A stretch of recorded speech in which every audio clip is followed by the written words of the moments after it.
Hey guys, welcome to my channel, and here I'm going to show you how to get this cute little vintage bumper bang hairdo. So first you're going to start with your two pieces in the front. I normally have a middle part, and you're going to want to brush them together into a U shape. And here I just show you that. And after you do that, take your foam roller and you start at the ends of your hair and you wrap tightly, and I mean tightly, all the way up till the top or wherever you want your bangs to stop. I say tightly because in the end you're going to want to smooth your hair over, and you're slowly going to take your fingers and work your hair from side to side because we're going to want to cover up that foam tube. Here you make sure you have no gaps, and then you're just going to bend the corners in to hold it in place, and then we're done. Really? Nah, I'm just kidding. Now you're going to take those two little bull horns and start to push them gently underneath the bang you just created. And I say gently because if not, you will create holes, and that way light will shine through on your forehead and you'll look like Harry Potter.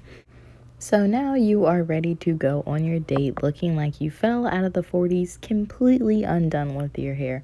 Or you can hit the like button, tell me if you like this video, subscribe down below, and we can see how this hot mess turns out in the end. So next we're just going to part my hair on the sides. I take the section about a little bit before my ear so that way I can still tuck my hair behind or put it up in a ponytail if I like. And I'm just going to pin that back with the loose bobby pins, not the gripping ones, because I want to take this down easy and I don't want to disturb the curls I already put in my hair.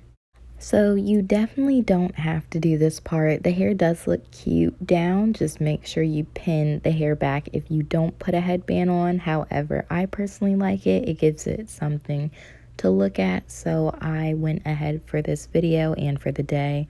I chose a red bandana since I was wearing all black, and I was like, wow, that's a lot. So you just fold it, and I like to place the folds towards the ceiling so that way you can't see the different layers once it's on your hair.